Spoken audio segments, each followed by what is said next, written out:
Wow.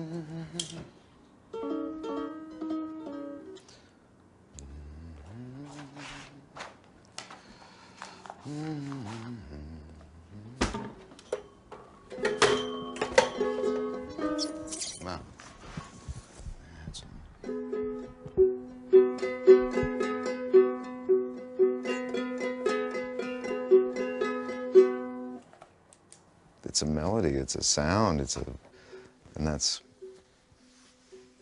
part of my homework. Is like, what does that sound mean? What is?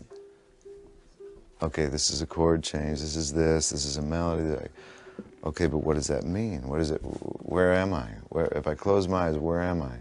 If there's a person or if there's an aspect of life in this song, what is it? So it's finding the mood of it and saying, well, what fits in that?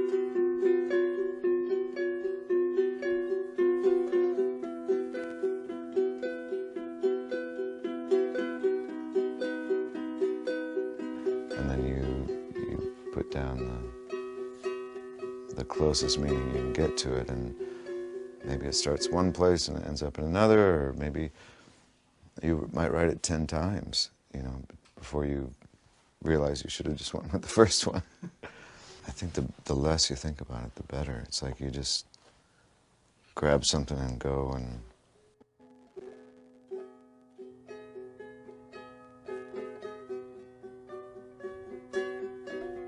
you can try to write a song and you can write it, and it's like bricklaying.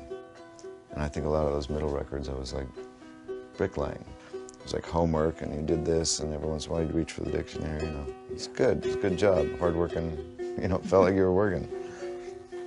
But if you're more like a conduit, and if you feel something tapping into you, and mind you, I'm not tapping into it. Sometimes things just tap into you.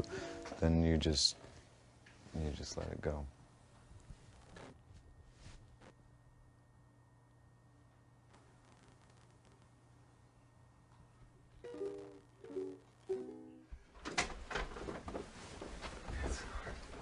This is Roger's mic.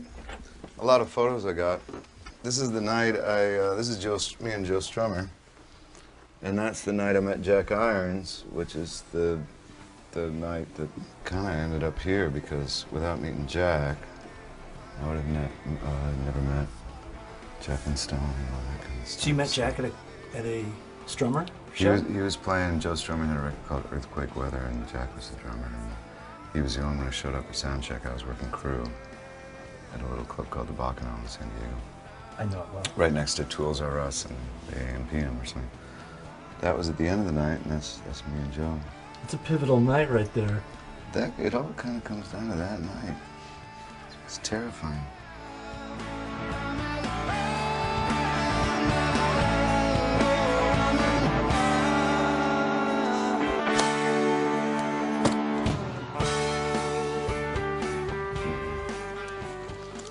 Notebook stuff, that's all the set lists, and that's what it looks like these days, Notebooks, toothbrushes, certain pens that you trust. Can I see a set list? Let's see what we got. Oh, and this is after they get printed up nice. See, I write them like this. Oh, great. And then they get wow. redone. So this is after a band meeting where you discuss this, or is this you doing your own edit? Yeah, we all kind of, it gets democratic at some point, but I don't know if everyone agreed. But yeah, kind of write it up and let everybody make sure.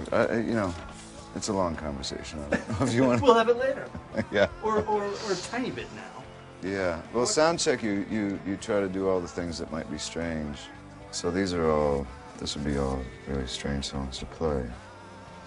And then this, you have to kind of get to where it's normal.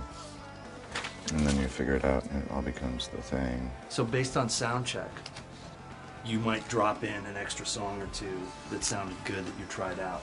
Right, yeah. Well, yeah, we'll try a few, and then sometimes you can't put all of them in. And sometimes you can't put all of them in because they're too strange for people to grasp, just because we play bigger places, I had a talk with somebody about this recently, Ian McCarty from Fugazi. I think the smaller places, the smaller the place you play, you can get away with a lot more. That's one thing about Neil. I don't think Neil gives a shit. Either way. And I hate that I do. Because I think it keeps us from progressing sometimes. But I think that with that amount of people, you got to think there's a lot of people, and they're on the lawn, and they're on, you know, whatever. You kind of keep them interested, you know. But you've also said to an audience, do you want black, red, and yellow tonight, or do you want the stuff you know? Like you've actually presented the audience with the choice. Yeah, and I could not hear the answer in any kind of comprehensible way. It was like, so why play hits? Do what you want to do. Yeah, I know. Sandy, Sandy, I love you every day.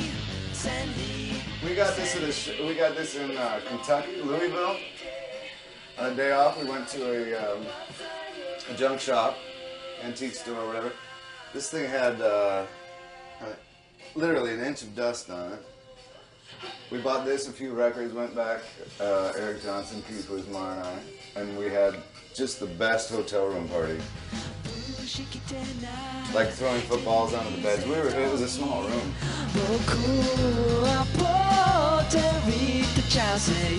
All right.